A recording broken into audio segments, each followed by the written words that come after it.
Hello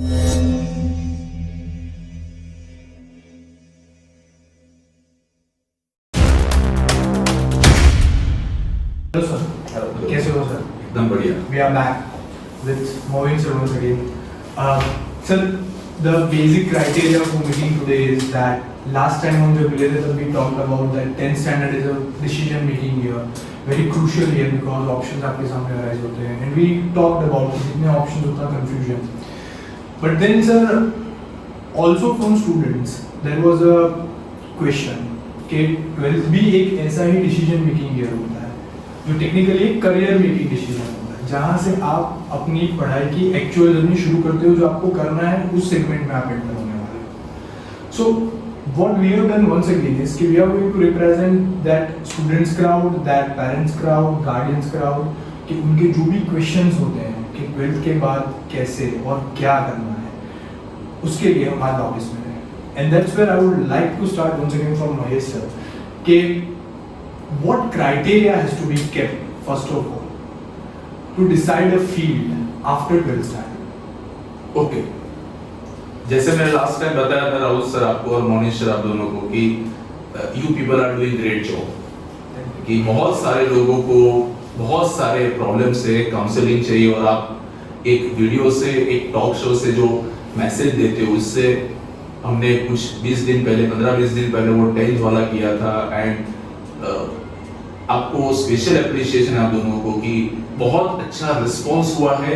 बहुत सारे parents और स्टूडेंट्स के जो मुझे और सोम सर के पर्टिकुलर डाउट्स आते थे वो आपकी वजह से वो डाउट्स बहुत कम हो गए. यानी अब पेरेंट्स जब हमें कॉल करते मुझे और सोम सर को तो एक पूरा उनके माइंडसेट से कॉल करते कि सर हमने सब कुछ देख लिया है. तो सबसे पहले मैं 12th की बात करूं उससे पहले आप लोगों की ये जो जॉब है इन सबके लिए हम सब अप्रिशिएट करते हैं कि you are doing great. Now जो बात आप बता रहे हो कि 12th के बाद जो करियर सिलेक्शन की बात होती है, कौन सा क्राइटेरिया होना चाहिए, क्या फील्ड होना चाहिए, ये क्वेश्चन 10th वाले स्टूडेंट से थोड़ा डिफिकल्ट हो जाता है 12th वाले बच्चों के लिए. कि 10th में आपका क्वेश्चन ऐसा होता है कि मुझे कॉमर्स लेना है या साइंस लेना है या आर्ट्स लेना है, तो कंपैरिजन 2-3-4 ऑप्शंस में रहती है.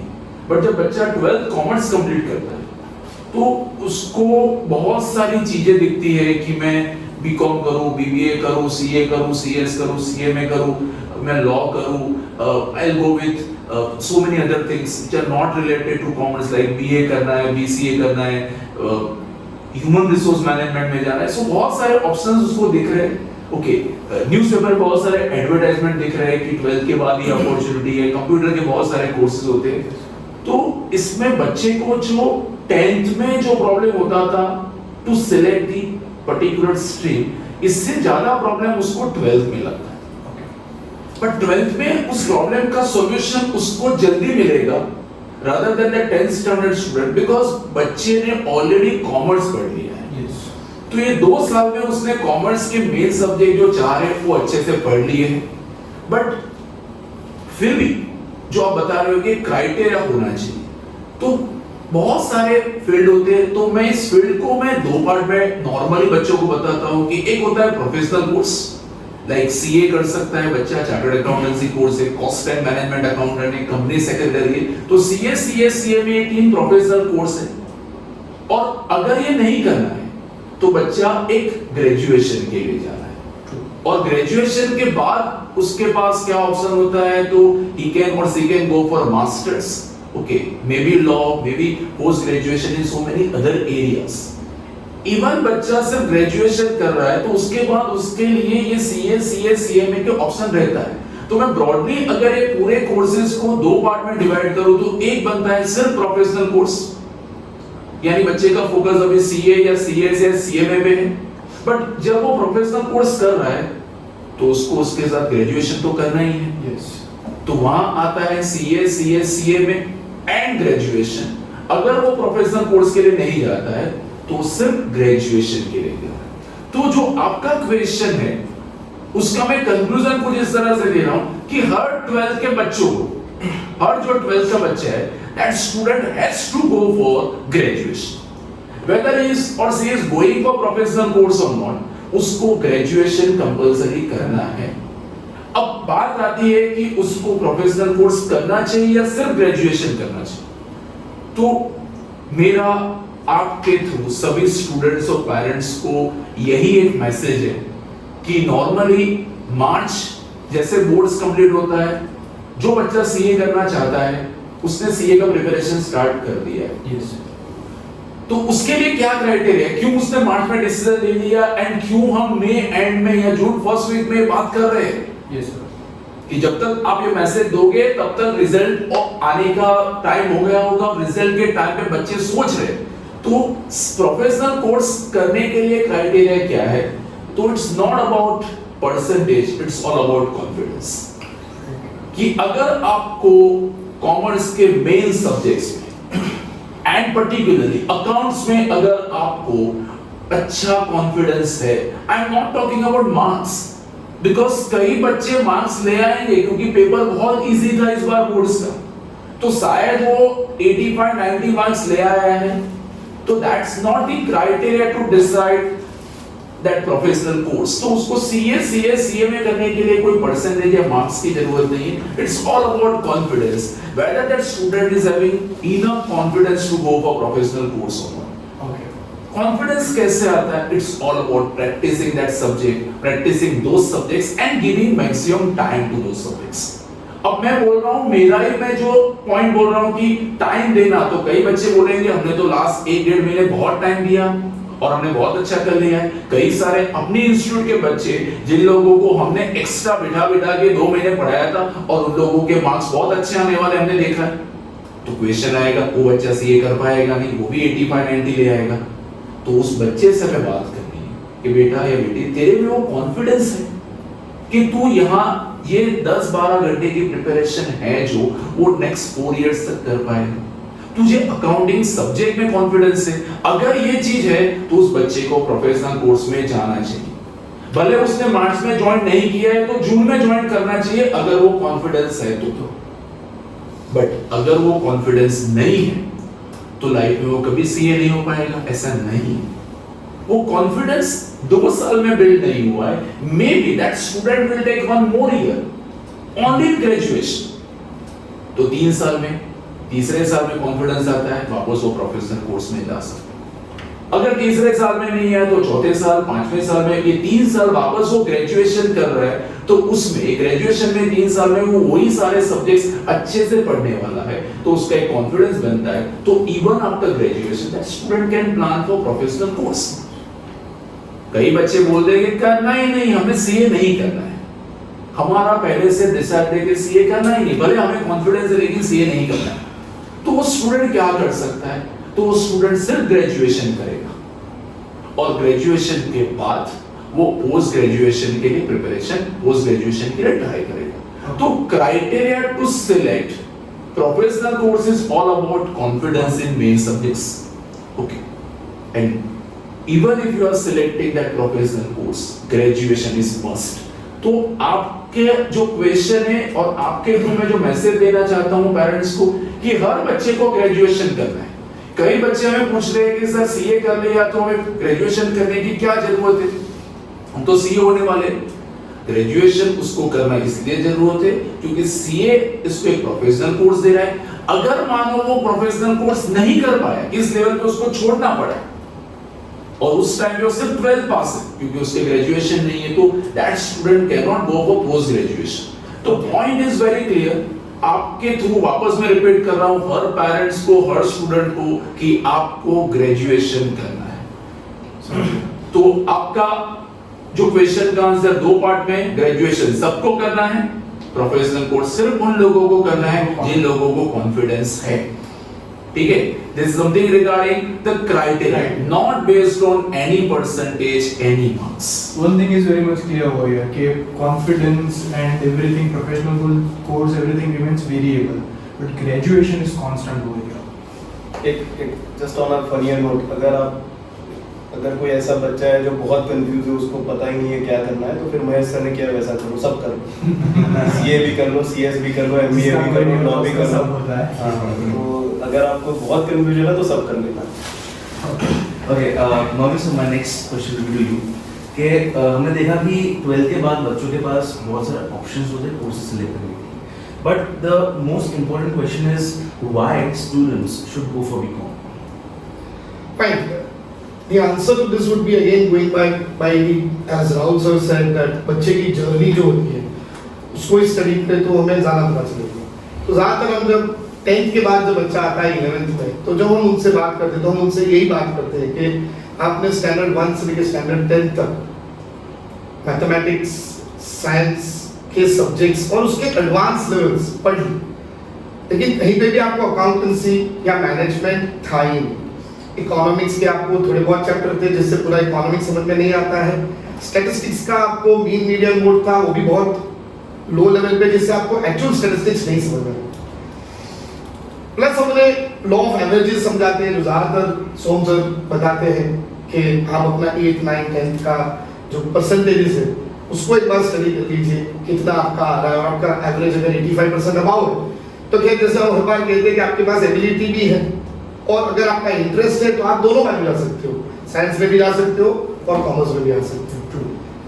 लेकिन जो बच्चे 85 से कम आ रहे हैं उनके लिए साइंस मुश्किल है, क्योंकि अगर उन्हें कल उठ के JEE देना है इंजीनियरिंग के लिए या national eligibility cum entrance test देना है फॉर मेडिकल, तो देयर आर ऑल चांसेस उनको नहीं मिलेंगे. और इसीलिए हम उनको जनरली सलाह देते हैं कि यू शुड, जो रास्ते पे आप चल रहे थे अगर वो रास्ता आपको अपने मंजिल तक नहीं ले जा रहा तो अब आपके सामने दो रास्ते आ गए हैं. एक नया है जिससे आप वापस शुरुआत कर सकते हो, एक है जो आप चलते आ रहे हो लेकिन लग नहीं रहा है आप अपने मंजिल पे पहुंचोगे, तो नए को ट्राई कीजिए और हो सकता है वो आपको मंजिल पे ले जाएगा. अब आपका सवाल जो है वो 10th के बच्चे के लिए नहीं है, आपका सवाल 12th के बच्चे के लिए है. तो इसका मतलब ये हुआ कि इस बच्चे ने ऑलरेडी 2 साल 11th 12th कर लिया है कॉमर्स. इसको कॉमर्स के 4 विषय पता चल गया थोड़े डिटेल में, क्योंकि उसने अकाउंटेंसी पढ़ लिया, इकोनॉमिक्स पढ़ लिया, स्टैटिस्टिक्स पढ़ लिया, मैनेजमेंट पढ़ लिया. लेकिन ये 2 साल को अगर आप कंपेयर करोगे पिछले 10 साल में, स्टैंडर्ड 1 से गिन रहा हूँ, किंडरगार्टन को नहीं गिन रहा, तो स्टैंडर्ड 1 से 10th स्टैंडर्ड तक और यहाँ 2 साल, इसमें वो तुरंत कोई डिसीजन नहीं ले पाएगा. तो जब उसने कॉमर्स ही सिलेक्ट किया था तो जनरली हमारा जो ओपिनियन रहता है वो ये होता है कि उसको आगे चल के ग्रेजुएशन डिग्री जो है वो भी उसे कॉमर्स में ही करना चाहिए, जिसको हम बैचलर्स इन कॉमर्स कहते हैं, क्योंकि उसे वहां पे अकाउंट्स के अलग अलग पेपर्स स्टडी करने को मिलेगा. अभी तो उसने सिर्फ अकाउंट्स पढ़ा है, ये आपको कॉर्पोरेट अकाउंटिंग क्या होता है, हायर फाइनेंशियल अकाउंटिंग क्या होता है, या इकोनॉमिक्स के अलग अलग पेपर आएंगे कि भाई माइक्रो इकोनॉमिक्स क्या है या मैक्रो क्या है, इंटरनेशनल इकोनॉमिक्स क्या है. उसी तरह से मैनेजमेंट के, लॉ के कई अलग अलग पेपर्स आएंगे, and that will give him a comprehensive understanding to decide what he should do further. One bottom line is there, without doing a graduation, you cannot do a master's. True.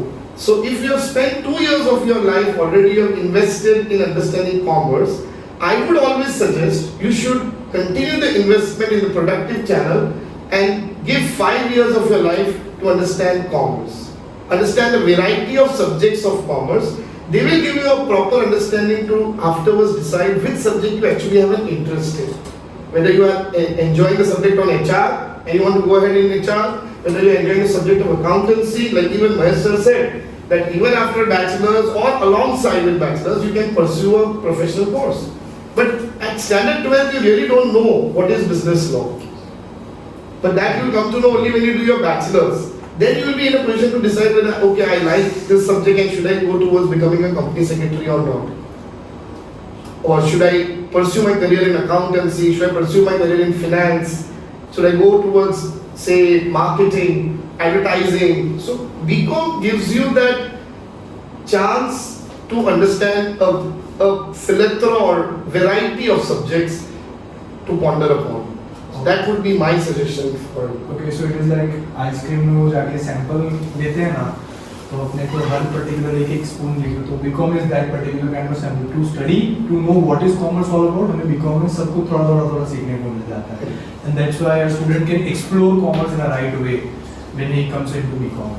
Sir, my next question will be to you once again that हम बात अगर BCom की कर रहे हैं तो BCom में भी जैसे ही बीकॉम में बोलता हूँ, वडोदरा में वंस अगेन कोई भी 12th के बाद जाता है, फिर वो भले ही कॉमर्स या साइंस में, but generally the first word which comes to him is MSU. that is Maharaja Sayajirao Gaikwad University. Now when we talk about this particular segment, BCom के लिए MSU is very what you can say the only criteria फिलहाल अगर मैं बात करूँ तो. Sir, what is the actual academic structure of BCom in MSU? Well, to understand this first, because you talked about specifically Vadodara itself, so I would like to ponder upon it in two ways. Okay. एक तो मैं ये समझाना चाहूँगा कि जिन्होंने भी MS university से बैचलर ऑफ कॉमर्स 2013 के पहले किया है, वो जनरली उस समय का जो सिस्टम था MS यूनिवर्सिटी का, उसमें कई खामियां थी और उस वजह से पेरेंट्स को एक नेगेटिव नोशन रहता है. लेकिन हर कोई सक्सेसफुल इंस्टीट्यूशन जो है वो अपनी विफलता से सीख के ही सफलता की ओर जाती है और वही MS यूनिवर्सिटी ने भी किया है. 2013 के पहले बेसिकली हर साल में सिर्फ 6 पेपर होते थे, यानी कि टोटल में 18 पेपर और पूरे साल में आपने 2 ही एग्जाम देना है. तो अगर हमारे जो स्टूडेंट जो हमें देख रहे हैं, अगर उनके माँ बाप ने बीकॉम किया है तो देयर आर वन चांसेस कि उनके मन में ये होगा कि बीकॉम नहीं कर सकते हैं, क्योंकि बीकॉम में बहुत ज़्यादा समय होता था और पढ़ाई अच्छी नहीं होती थी. अब इसी विफलता को मैं कह रहा हूँ कि MS यूनिवर्सिटी समझ गई और उन्होंने इस कोर्स को पहले से बहुत ज़्यादा परिवर्तित किया है, इम्प्रूव किया है. अब 2013 के बाद वो सेमेस्टर सिस्टम ले आई है. सेमेस्टर सिस्टम लाने से उन्होंने क्या कर दिया है कि उन्होंने बच्चे को इस कोर्स के साथ पकड़ के रखा हुआ है, क्योंकि अब हर सेमेस्टर में 2 परीक्षाएं होती हैं. तो हर साल में अगर 2 सेमेस्टर है तो आपके टोटल में पूरे साल में 4 एग्जाम्स हो गई है. पहले सिर्फ 6 पेपर पूरे साल पढ़ते थे आप. अब अगर आप FY की बात करें तो एक सेमेस्टर में 6 पेपर है, दूसरे सेमेस्टर में 6 और वो पहले के 6 चले जाते हैं, नए 6 आते हैं. तो बच्चे को भी मोटिवेशन मिलता है कि वो पेपर चले गए, अब मुझे नए पेपर्स पढ़ना है.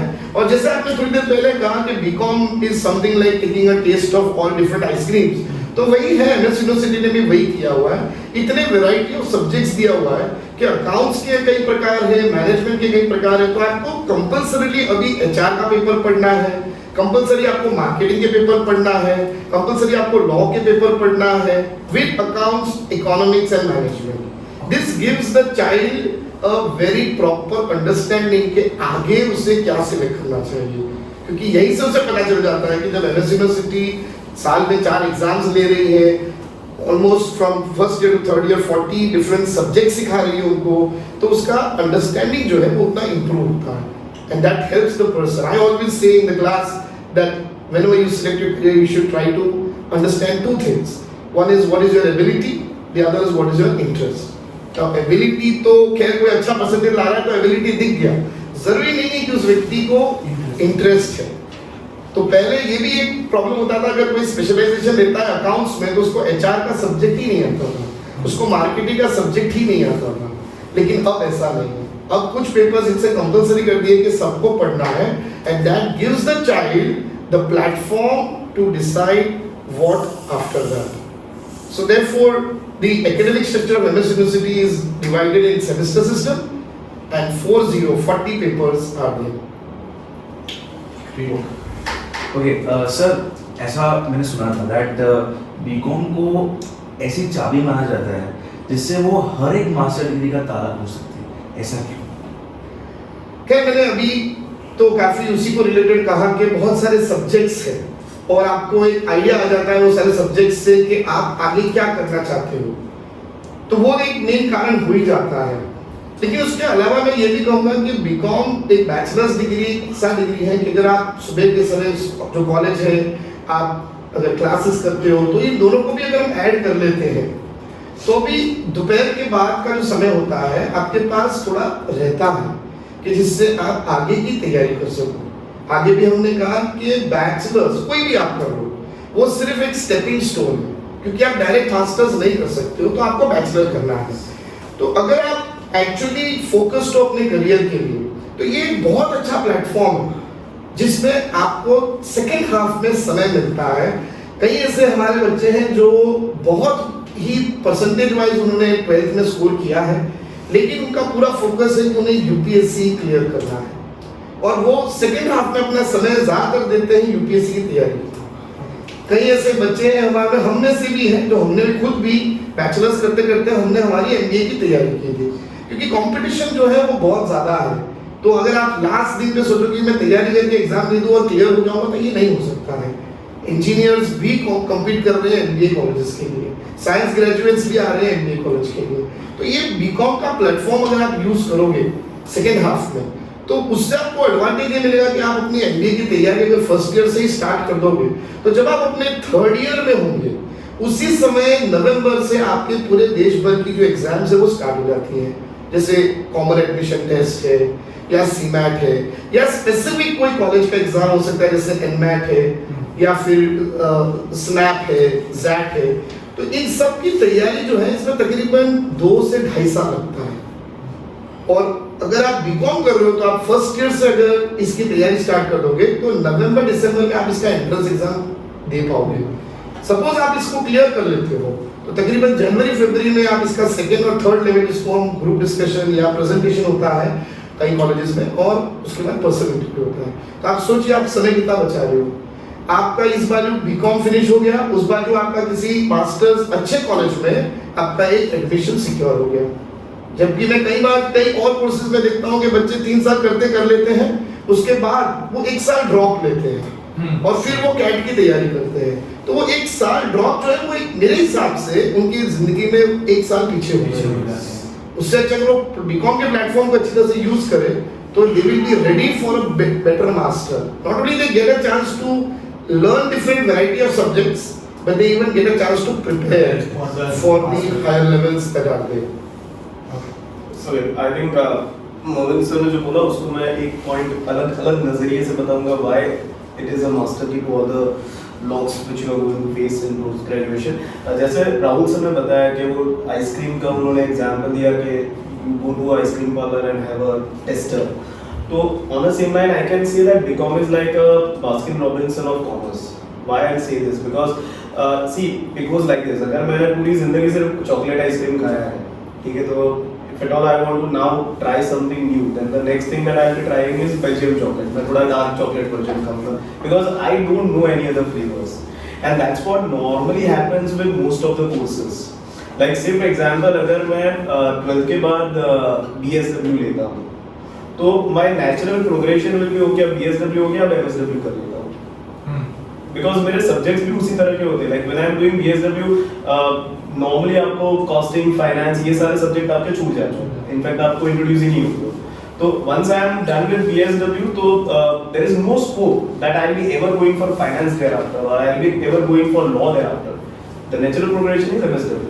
Say for example, मैंने BHRM, कहीं आप मुंबई की साइड जाते हो तो आपको BHRM भी मिलता है, there is Bachelor in Human Resource Management. So once again, it's like once again having one flavor of ice cream. You are not trying other flavors. So you actually don't know what are your options. So you consider that okay, BHRM हो गया, what is next for MHRM? आपने BA लिया तो next will be MA, आपने law लिया तो next LLB लिया तो next will be LLM. So if you can understand if any course other than BCom you are choosing, then your natural progression is narrowed down to a very specific masters. जबकि BCom में क्या होता है, because you have got variation of subjects, जैसे Mohan sir ने बताया 40 subject हैं, तो उसमें आप you are studying human resource also, you are studying lot of finance, you are studying law also, you are studying management also. So basically आप हर वो पहलू जो कॉमर्स से कहीं ना कहीं कनेक्टेड है उसको एक थोड़ा बहुत इंट्रोड्यूस हो जाते हैं उनसे, तो exactly by the end of 3 years आपको पता चल जाता है कि what you are good with, what you are interested in, and what you can pursue as your I will say career option. Because see once again जैसे Mohan sir ने बताया, जैसे महेश सर ने भी बताया कि क्राइटेरिया डिसाइड करो या फिर आपका करियर ऑप्शन डिसाइड करो, तो one thing that is very important is your interest. Maybe I am good with accounting, but what if I am not interested in accounting? Then maybe economics will make more sense, but provided I have studied economics. What if I am brilliant with accounting, brilliant with economics, but say for example my interest area is human resource, मगर ये मुझे तब पता चलेगा जब मैं human resource पढ़ूंगा.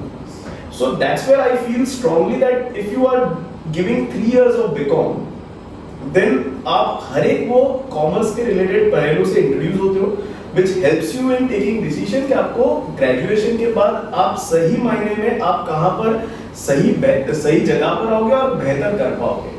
And that's why I believe that BCom as compared to other graduation courses is a better option because you get into you explore more things over there. So that is, I think, because that is very much required to explore yourself with new things, which is what BCom will do for you. And that's why I believe that BCom is a master key to all the laws that will open up for your graduation. ये जो मरविन sir और सोम sir जो बता रहे हैं ना, उसमें जो आप बोल रहे हो कि व्हाई इज अ मास्टर की टू ऑल मास्टर्स, तो जो आपका क्वेश्चन था पहले मरविन सर को कि मेजॉरिटी ऑफ द स्टूडेंट, मतलब पहला मेरा आंसर था राहुल सर को कि सभी स्टूडेंट को ग्रेजुएशन करना 12 के बाद. मोनी सर का जो क्वेश्चन था कि मेजॉरिटी स्टूडेंट्स बीकॉम कर रहे हैं. इन मेजॉरिटी स्टूडेंट्स जो बीकॉम कर रहे हैं उसमें से majority of the student they are doing MBA. Yes. कि उनको पूछोगे आप क्या करोगे, एमबीए. ओके, एमएचआरएम है लेकिन एमबीए इन एचआर भी होता है. ओके, सोम सर ने बताया एमए होता है इकोनॉमिक्स में बट एमबीए इन इकोनॉमिक्स भी होता है. तो जब मैं एमबीए बोल रहा हूं तो एमए इन इकोनॉमिक्स भी आ गया है, एमएचआरएम भी आ गया है, सब कुछ आ गया है. इवन कई सारे बच्चे फॉरेन जाते हैं. तो जो मरविन सर ने बताया कि सेकंड हाफ में आप प्रिपरेशन कर रहे हो जिससे आपका एक अच्छी कॉलेज में एडमिशन सिक्योर करने के लिए आपका एक टाइम मिल जाता है. बट उसके साथ और एक बेनिफिट भी आपको है. अगर आप एमबीए में जाओगे और आप किसी भी अच्छी कॉलेज का सिलेबस चेक करोगे और पहला सेमेस्टर उठाओगे, आप उस सेमेस्टर में मे बी किसी कॉलेज में 7 सब्जेक्ट है, किसी कॉलेज में 6 सब्जेक्ट है, किसी कॉलेज में 8 सब्जेक्ट है. आप वो सब्जेक्ट को आप आपके माध्यम से बच्चों को बोल रहे हो कि आप कोई भी अच्छी कॉलेज एमबीए की उठा लो, आईआईएम ले लो, सिम्बासिस ले लो, नरसिंह मुंजी ले लो, उसके सेमेस्टर 1 के सब्जेक्ट्स और बीकॉम के सब्जेक्ट चेक करो. आपको जो सेमेस्टर 1 में जो 7 सब्जेक्ट दिखेंगे ना, वो ये 3 साल में आपको बीकॉम में मिल जाएंगे. यानी आपका सेमेस्टर 1 जब आप बैठते हो, जैसे 11th कॉमर्स में आप बैठे थे, आपको कुछ भी नहीं मिला था. आपके लिए अकाउंट्स नया था, आपके लिए इकोनॉमिक्स नया था, मैनेजमेंट नया था. लेकिन आप किसी भी कॉलेज में आप बैठोगे इंडिया की, तो semester 1 it will be repeated. Content आपका जो होगा, टॉपिक का हेडिंग सेम होगा, आपका जो कोर्स स्ट्रक्चर है उसमें 60 to 70% चीजें आपको आती है. Obviously you are going for masters, तो आपको थोड़ा एडवांस लेवल पढ़ना है. तो पहला सेमेस्टर हर बच्चे का, कोई भी एमबीए में जाएगा ना, वो एमबीए इकोनॉमिक्स लेगा ना, तो भी उसको पहला सेमेस्टर आएगा. एमबीए एचआर लेगा, एमबीए फाइनेंस लेगा, एमबीए मार्केटिंग लेगा, एमबीए बैंकिंग लेगा, तो पहला सेमेस्टर तो उसको पूरा ये जो मरविन सर बता रहे 40 सब्जेक्ट में से उसमें मिलेंगे. 40 के 40 नहीं मिलेंगे, लेकिन जो 6 सब्जेक्ट देख रहा है ना, वो उसको 40 में उसने पढ़ा हुआ. तो उसके लिए बहुत अच्छा की हो गया कि मैं एंटर होऊंगा ना, तो मेरे लिए सब कुछ एक पहला सेमेस्टर मेरे लिए बहुत कुछ रिपीट हो रहा है. जैसे सोम सर ने बताया कि अगर आप बीए करते हो ना, तो भी आप एमबीए कर सकते हो. कई सारी इंस्टीट्यूट ये ऐसा प्रमोट करती है कि after doing BA you can go for MBA allowed, क्योंकि मास्टर डिग्री आप कहीं से भी, कोई भी ग्रेजुएशन से आप ले सकते हो. बीसीए के बाद भी बच्चे एमबीए करने जाते हैं. बीए चाहे जो सोम सर बता रहे हैं उसके बाद भी एमबीए करने जाता है. इन सब बच्चों ने एमबीए स्टार्ट करना सोचा है, लेकिन उनके लिए कॉस्टिंग नया होगा, फाइनेंशियल मैनेजमेंट नया होगा, क्योंकि उन्होंने वो सब्जेक्ट्स पढ़े ही नहीं. तो जैसे सोम सर मरविन सर ने बताया कि 40 सब्जेक्ट पढ़ते हो तो स्पेशलाइजेशन में तो काम आता ही है टू डिसाइड इट. बट जो भी आप सिलेक्ट करते हो पहला सेमेस्टर तो आपका ऑलमोस्ट रिपीट ही होगा. Sir, my next question is for you. That, and this question is coming from the viewpoint of SCPL students. That आज बच्चा SCPL में जब एडमिशन लेता है 11th-12th के लिए, when he comes to SCPL he sees these 3 phases. Som sir, Marvin sir, Mahesh sir, आप पढ़ाते हो 11th-12th में. फिर बच्चा बीकॉम ज्वाइन करता है, उसमें भी वो आप तीनों को ही देखता है. Once again the phases are going to be the same. But there comes a confusion that जब वो 11th-12th में फॉर्म सबमिट कर रहा है, तो name on the form is Som classes private limited. But when he submits the form of BCom, the name is Marvin classes. So what kind of transition is this? Is there any different ideology और कोई अलग thinking है sir इसमें? difference I think is only in the spelling. Just on a lighter note. But yeah, actually it's only in the spelling and the pronunciation. बाकी कोई difference नहीं है. I'll tell you the reason why this transition is there. See, basically आपने management में भी पढ़ा होगा, accounts में भी पढ़ा होगा that if you want to get into more things than one, then there is always something called as delegation of work. जो अकाउंट्स में हम सब्सिडियरी बुक्स में करते हैं कि जर्नल एंट्री चलता है but still we prefer subsidiary book. The reason is because delegation अच्छा होता है. अगर डेलीगेशन अच्छा हुआ तो मैनेजमेंट अच्छा होगा. And see basically we are into service industry. SCPL कितना अच्छा है तो उसके क्राइटेरिया में नंबर 1 रीजन आता है the service that SCPL is providing to its students, to its parents.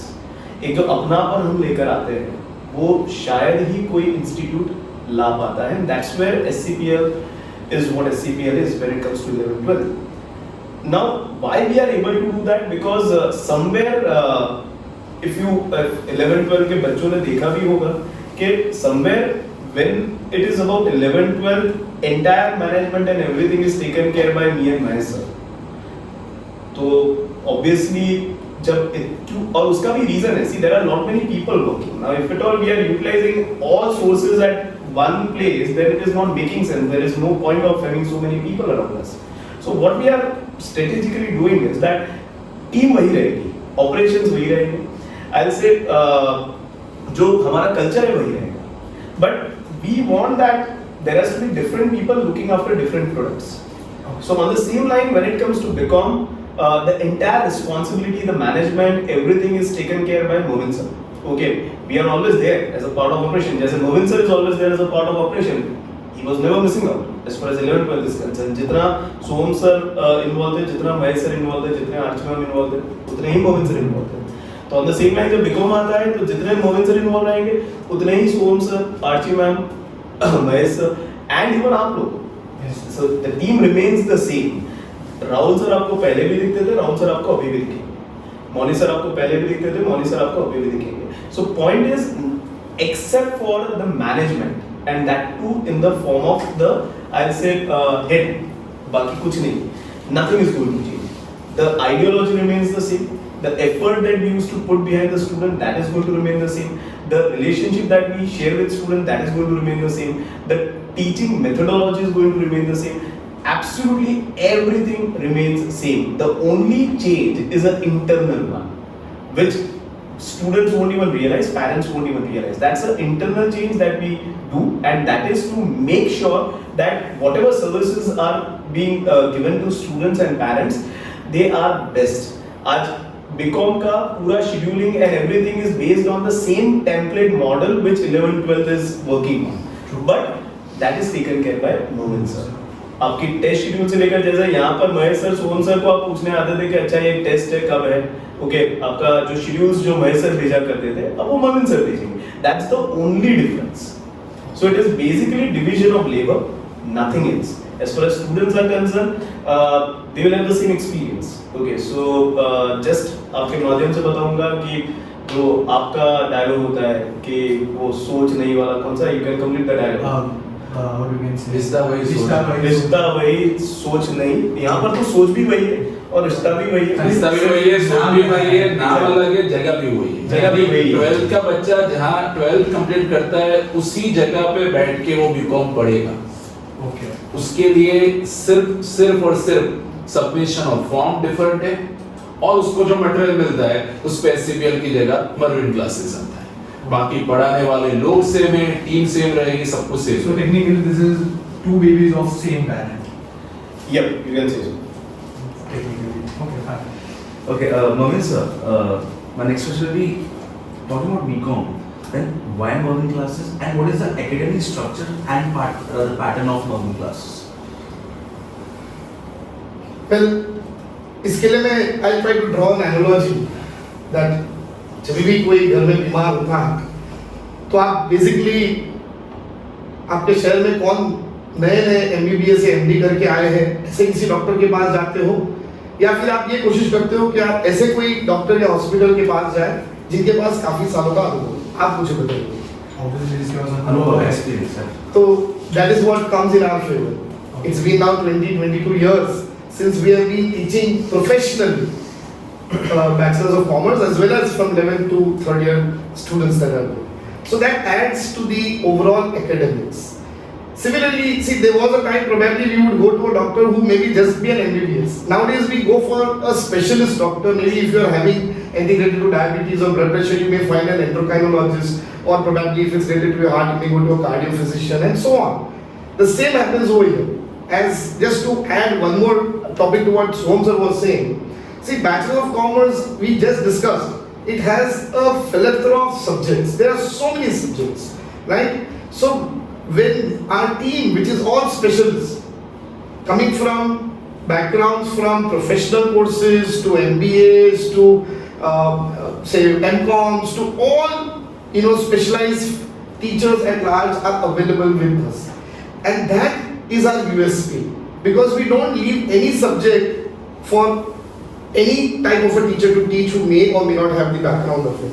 So they are not only experienced by being part of the industry, they are even specialized in their own subjects, and their degrees are related to what they are teaching to.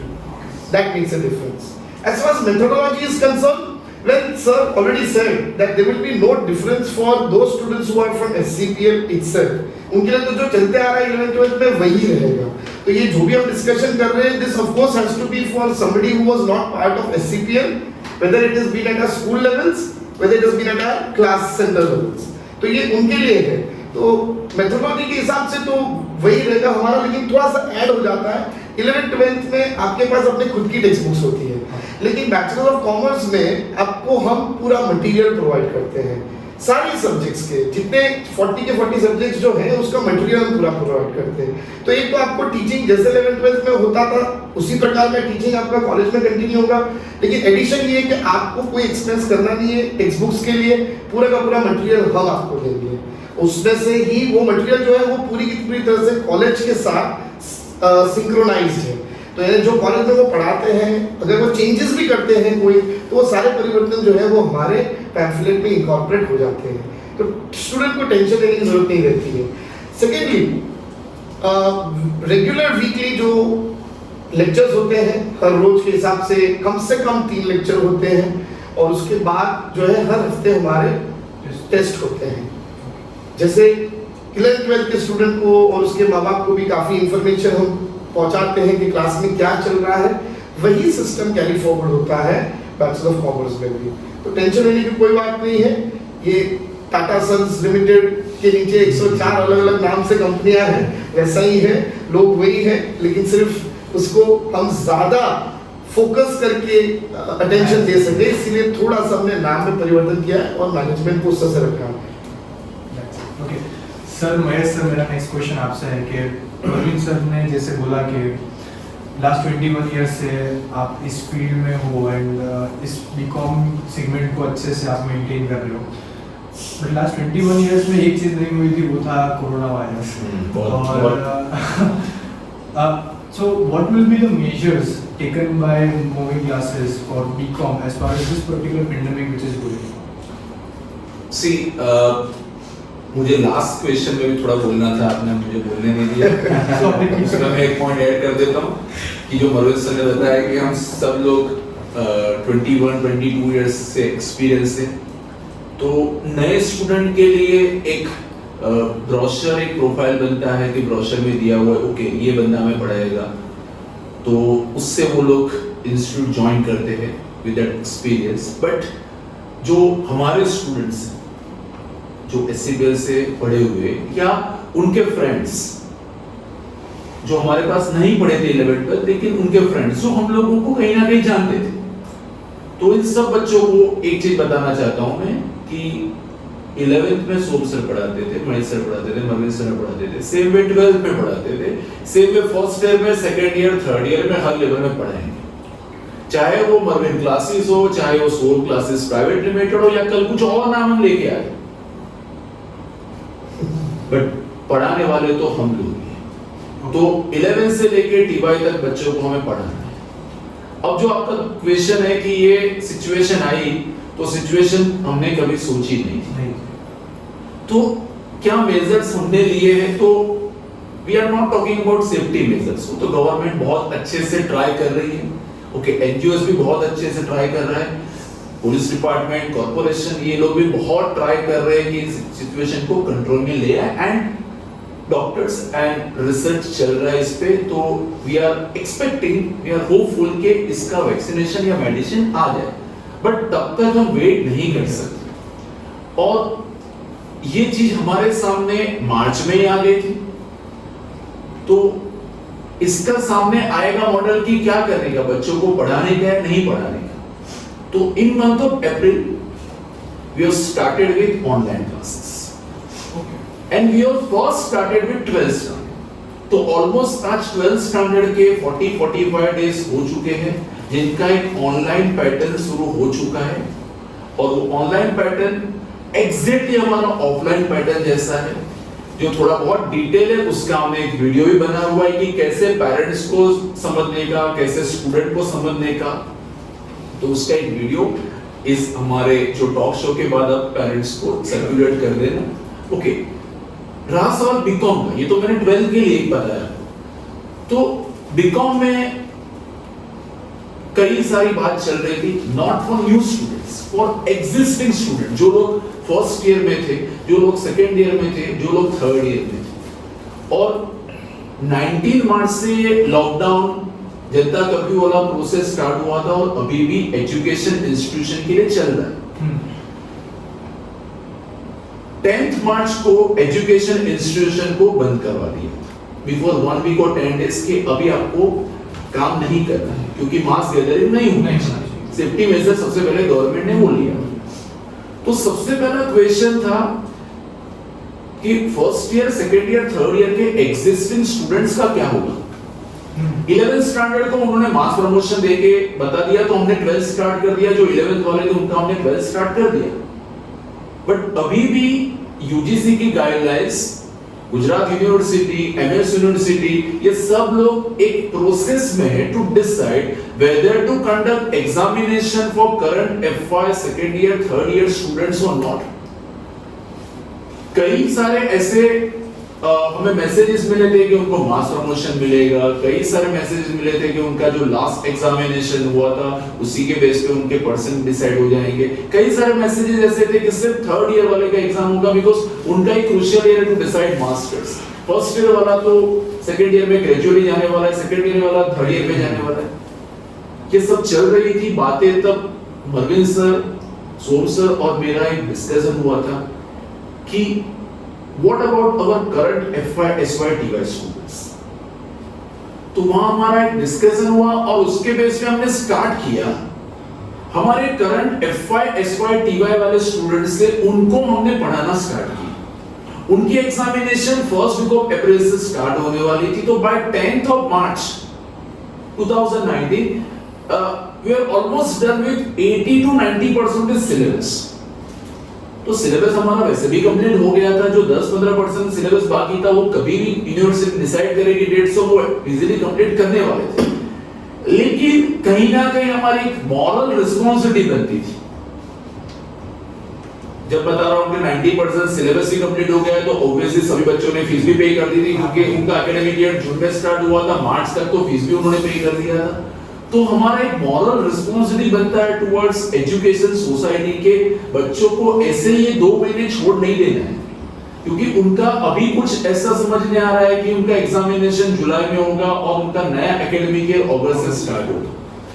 तो अगर आप अप्रैल, मई, जून, जुलाई 4 महीने उनको छोड़ दोगे तो एक student subject से बहुत दूर हो जाएगा। तो हमने हमारे बच्चों के लिए ऑनलाइन क्लासेस स्टार्ट कर दी, जो ऑलरेडी फर्स्ट ईयर से सेकंड ईयर में आने वाला है, सेकंड ईयर से थर्ड ईयर में आने वाला है, और थर्ड ईयर से बच्चा बाहर जाने वाला है कोई भी कोर्स करने के लिए। उन बच्चों के लिए हमने उसी तरह से जैसे ऑफलाइन क्लासेस हम करते थे, ऐसे ही हमने ऑनलाइन क्लासेस शुरू कर दिए। जब स्टार्ट किया तो पेरेंट्स और बच्चों का पहला क्वेश्चन यही था कि सर आप क्यों पढ़ा रहे हो हमें, हमारी तो एग्जाम ही नहीं होने वाली। बट हमारा मैसेज पेरेंट्स का ये था कि सिर्फ एग्जामिनेशन के लिए पढ़ाने वाली ये इंस्टीट्यूट नहीं है। कई बच्चों को हमने बोला कि फर्स्ट ईयर से आपको मास प्रमोशन मिल जाएगा, सेकेंड ईयर में चले जाओगे, सेकेंड ईयर से मास प्रमोशन मिल जाएगा, थर्ड ईयर में चले जाओगे। कई सारी ऐसी बात थी यूनिवर्सिटी की कि जितना 10th मार्च तक जो कोर्स हुआ है ना, उतना ही एग्जाम में रखेंगे, तो उनका 20-25% सिलेबस रह जाता था। अब आप सोचोगे स्टूडेंट के पॉइंट ऑफ व्यू से, कोरोना हुआ है 2020 में, उसका पोस्ट ग्रेजुएशन आने वाला है 2022 2023 में। जब बच्चा पोस्ट ग्रेजुएशन में जाएगा और उस टाइम वो टॉपिक आएगा, he cannot write in examination answer sheet कि ये मुझे नहीं आता है क्योंकि उस टाइम यूनिवर्सिटी ने छोड़ा दिया। तो हमारी मॉरल रिस्पॉन्सिबिलिटी बनती थी कि बच्चों को हर चीज पढ़ाई जाए। तो हमने रिवीजन स्टार्ट कर दिया, जो बाकी का कोर्स था वो कंप्लीट करना स्टार्ट कर दिया, और हमने हमारे बच्चों के लिए ये ऑनलाइन वाली चीज स्टार्ट कर दी है, जिसको भी ऑलमोस्ट 1 महीना हो गया है। तो बच्चे, अब एक चीज बता सकता हूं कि चाहे एससीपीएल हो या मर्मेंट क्लासेस, बच्चे पढ़ने लगे हैं। बच्चों के लिए लॉकडाउन जैसा वर्ड नहीं। आप बीकॉम के बच्चों को कॉल करके बोलोगे मर्मेंट क्लासेस के कि आपका स्टडीज कैसा चल रहा है, और एससीपीएल के बच्चों को फोन करके आप पूछोगे कि आपका 12th का स्टडीज कैसा चल रहा है, दोनों को आंसर यही आएगा, लॉकडाउन है लेकिन हमारी पढ़ाई रुकी नहीं है।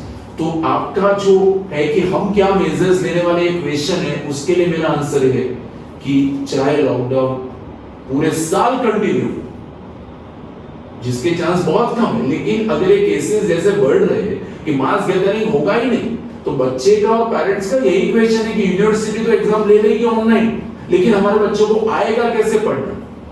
तो आपके माध्यम से हर पेरेंट्स और स्टूडेंट को मेरा एक मैसेज है कि आपका बच्चा एक भी चीज मिस नहीं करेगा। हमने ऐसा टेम्पलेट बनाया है, वो टेम्पलेट समझाने के लिए एक वीडियो बनाया है, वो वीडियो देखेंगे तो उसमें सब कुछ क्लियर होगा कि there is no difference between offline and online studies.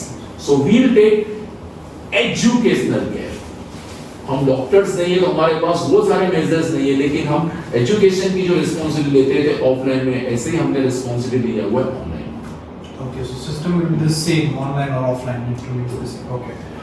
अब जब पढ़ाई की इतनी सारी बात हो गई है, तो सोम सर, मैं मेरा सबसे फेवरेट सवाल पूछना चाहूँगा आपसे कि सर, मोरविन सर ने जैसे बताया कि कैसे ऑफलाइन स्ट्रक्चर पूरा वर्क करता है and how the system is going to be the same. पढ़ाई तो पढ़ाई रहने ही वाली है वैसे ही, एंड एज ऑनलाइन भी पढ़ाई तो रहने ही वाली है, सब है सर। तो 11th में तो ऐसे भी बच्चों को कोई पार्टी पिकनिक या ऐसा कुछ मिलता नहीं था। क्या बीकॉम में बच्चों को किसी तरीके का पार्टी पिकनिक या फेयरवेल या ऐसा कुछ मिलता है सर? आपके सवाल को अगर मुझे एक मार्क का सवाल होता तो एक लाइन में खत्म कर देता कि कल्चर एक ही है। अच्छा, तो आंसर मिल गया, मगर मैं टीचर हूँ तो 3 या 5 मार्क पर जाऊंगा ही। तो things was like this. See, those who have been part of SCPL, for them, as I told you, the entire transition is same. So as it used to be in 11th and 12th, the same things are going to continue over here. As it is, as we do in 11th, 12th. Okay, you come to us to gain knowledge. You come to us to study commerce. So we do that. आप हमारे वहाँ you don't come to party. You don't come to make friends with us. Yes, there is bonding. There is a lot of bonding, and that bonding is in fact of trust. That bonding is in fact of I'll say the amount of love that we have, the amount of respect that we share. उसका bonding है, party picnic का नहीं है। तो हमारा पहले से फंडा रहा है कि मजा होगा मगर पढ़ाई में होगा, और पढ़ाई के अलावा अगर मजा होगा तो वो मजा होगा जिसमें हमें मजा आता है। और उसके पीछे भी logic, it's not a dictatorship kind of thing. हमें उन चीज़ों में मजा आता है जिससे कहीं ना कहीं एक सोसाइटी को मैसेज जाए, जिससे कहीं ना कहीं हर बच्चा अपनी हेल्थ को लेकर थोड़ा सीरियस हो। और जब मैं हेल्थ को लेकर सीरियस होने की बात कर रहा हूँ तो it is very much required in our country, because we are young country, we have almost 60 to 70% of young population. So we want that every individual should be inspired to have a healthy lifestyle, and somewhere we all like हम सब अपने अपने level पर जब हम school में थे कोई ना कोई स्पोर्ट्स खेलते थे, स्टेट लेवल पर खेले हैं, स्कूल लेवल पर खेले हैं, तो कहीं ना कहीं that is the reason why we all are somewhere fitness fit as compared to our friends of the same age. Somewhere we are still actively playing certain sports, and that is the reason why we all are away from certain body images, and we want to pass on the same culture, same thought process to our students, and that's why the only fun aspect that SCPL or Mervyn classes is promoting as far as students are concerned other than studies is sports. And once again those who are SCPL students उनके लिए नया नहीं है, इसलिए मैं elaborate नहीं करूंगा, उनके लिए एलोबरेट नहीं कर रहा हूँ, मैं ये उनके लिए एलोबरेट कर रहा हूँ जो SCPL में 11th-12th में नहीं थे, वो कहीं और पढ़ते थे, तो उनको ये मैं बताऊंगा कि SCPL Mervyn क्लासेस दोनों साल में एक बार, and that too not at the cost of studies, because वो साल में जो एक बार होता है वो कब होता है, तो that is during Diwali vacation. During Diwali vacation जो आपका बेसिकली 12 या 15 दिन का होता है, उसमें से 5 दिन हम एज इंस्टीट्यूट आपके ले लेते हैं. उन 5 दिनों में we conduct cricket tournament, we conduct football tournament. And when I say cricket tournament, football tournament, तो ये कोई नॉर्मल टूर्नामेंट नहीं है. We have taken this tournament to a very professional level wherein every kid is supposed to participate. That is rule number 1. Rule number 2, we have auction system also, wherein just like as it is in IPL or ISL, कि जहाँ पर हर एक player, there are team owners and every player is auctioned and there are strategies and everything, and we also guide them. In fact, there is one entire session wherein all captains, the owners of the team are called, and we guide them how to buy players, how to make a bid on a player. तो वो पूरी strategy उनको समझाई जाती है, जिसमें बहुत सारा management strategy ये सब आता है. तो there is auction, there is a tournament which is held, जहाँ पर every student is participating, every student is presented with I'll say costume, उनको सबको टी-शर्ट दिया जाता है SCPL की ओर से. 5 दिन, जितने भी दिन ये पूरा टूर्नामेंट चलता है, morning breakfast, afternoon lunch, it is all on us. We hire professional grounds, जो ग्राउंड क्रिकेट के लिए होते हैं वहाँ पर हम क्रिकेट खेलते हैं, जो ग्राउंड फुटबॉल के लिए होते हैं वहाँ पर हम फुटबॉल खेलते हैं. Even umpires and referees are professionals. It is not like कोई student को खड़ा कर दिया. There is commentators, there are DJs, and everything is there. So basically, whatever you think of, it is a kind of mini एक IPL की तरह ही हम पूरा एक सेटअप करते हैं. And this is the entire cost is on us. Nothing is to be borne by student. Why we are doing so? उसका भी एक reason है. As I told you, one of the major reason is we want student to get inclined towards sports. That is reason number 1. Reason number 2 is, see, when a student is coming to us, as I told you, it's all about bonding. हमारे वहाँ जो भी बच्चा आता है हमसे बहुत ही जुड़ा हुआ होता है. अब ऑब्वियसली बच्चा हमसे जुड़ेगा कैसे? तो जब हमारे वहाँ पहली बार बच्चा आता है तो पढ़ाई के रीजन से आता है. जो पढ़ने वाला बच्चा हो वो तो तुरंत जुड़ जाएगा, क्योंकि as it is in our system, कि हमारे सिस्टम में इट्स ऑल अबाउट स्टडीज, तो वो सीधा जुड़ जाता है. मगर there are students who are not that much inclined towards studies, हमें उनको इंक्लाइंड करवाना है. तो वो कैसे करेंगे? तो obviously initially when we meet them for the first time, they don't trust us, they don't believe in us, because they don't believe in education itself. तो कहीं ना कहीं वो जब अकाउंट्स पढ़ता है या इकोनॉमिक्स पढ़ता है या मैनेजमेंट पढ़ता है, because he doesn't like the subject, so it is a natural thing, he doesn't like us. तो क्योंकि उसे लगता है कि हम वो जो 1 घंटे वाले बंदे हैं ना, वही हम पूरी लाइफ में हैं. अगर सब्जेक्ट नहीं आया तो we are going to hate him. उसे वो माइंडसेट हो जाता है, but which is not true, and that's what we do in this 5 days. We stay with students for almost 10 hours 5 days, that is almost 50 hours we are with our students, and it is there that every student realizes that we are different people, we care for them, and that's why it is that feeling which brings trust factor, and it is that feeling which later on makes them believe, okay, whatever we say or whatever we are doing for their better. और वहां से उनके life में एक जो change आता है, they start trusting us. Once they start trusting us, they start trusting the academics that we are giving. वही बच्चा जो पहले नहीं पढ़ता था वो पढ़ना शुरू कर देता है, क्योंकि उसको कहीं ना कहीं लगने लगता है कि नहीं यार, सोम सर ने बोला तो सही होगा, मोविन सर ने बोला तो सही होगा, महेश सर ने बोला तो सही होगा, मेरे लिए अच्छा ही होगा. तो वो एक फीलिंग, वो 50 घंटे में वो फीलिंग आ जाती है. So that is the major reason why we are into this tournaments and all. Nothing as a promotion. ऐसा नहीं है हमारा कभी भी आज ये चीज हम पिछले 12-13 साल से कर रहे हैं और इवन मे बी मोर. जब शुरू किया था तो कभी ऐसा मन में भी विचार नहीं था कि क्रिकेट खेलेंगे तो उस हिसाब से एडमिशन हो जाएंगे, क्योंकि क्रिकेट खेलते हैं हम दिवाली में, एडमिशन होते हैं मई में, तो तब तक कोई बच्चा अगर नहीं पढ़ाएंगे अच्छा तो छोड़ के चले ही जाना वाला है. So that was never our mindset. हमें अच्छा लगता था, खेला, बच्चों के साथ खेला. We wanted that thought process of being healthy and being dedicated to some sports in life, to pass it on to kids, and that's why we were doing it. And now this has gone to that level wherein I'll say kids do anticipate this. साल शुरू होता है, believe me, बच्चे strategy बनाना शुरू कर देते हैं, उनको कौन सी टीम में कौन चाहिए वो बनाना शुरू कर देते हैं. This are the things which we get from the students. So there is a lot of excitement, there is a lot of participation. हमने जब शुरू किया था, there was only guys who were participating. Now we have girls also participating, and to your surprise, cricket में we have 13 to 14 teams of girls who are participating. Football में there are 4 to 5 girls team who are participating. Guys में 10-10 team होती है और cricket में 20-25 team हो जाती है.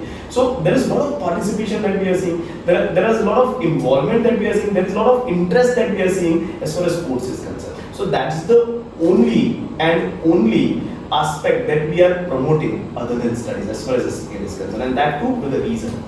So that's how, and as I told you, this is our culture. And when I say this is our culture, means it also includes moving classes. So whether it is BCom student, whether it is 11-12 student, सबको एक ही मिलने वाला है. जो 11-12 में था वही आपको कॉलेज में मिलेगा. That's how it goes. तो टेक्निकली लेकिन सर आपका एक पॉइंट और भी मैं समझ गया कि पढ़ाई में तो आप रखते ही हो क्योंकि बच्चा पढ़ता भी मैनेजमेंट है और यहाँ पे भी ऑप्शन स्ट्रेटेजी वेटेजी में That is only, see, जब भी टूर्नामेंट आता है ना तो we are very much inspired by that Rudy's thing. कि we always try to bring out something out of the bag. तो हम रूल्स भी ऐसे बनाते हैं जिसमें क्रिकेट सिंपल नहीं होता है. Cricket we try to make cricket a more of chess board game. कि जहाँ पर आपको हर लेवल पर सोचना पड़ता है. It is not a playing game. So it's not only playing. It's about playing, applying, understanding the game, knowing the game, and that's what we want. कि आज वो क्रिकेट खेलना सीखेंगे, क्रिकेट को समझना सीखेंगे, कल जिंदगी में अगर प्रोफेशन में कहीं जाएंगे तो प्रोफेशन को भी उसी तरह से देखना सीखेंगे, स्ट्रेटेजी बनाएंगे. So that's what we are working on. We are passing on the skills that we have developed over the years to our students. Let's see how much it So there helps is them. also playing games outside the ground. Yeah, exactly. Okay.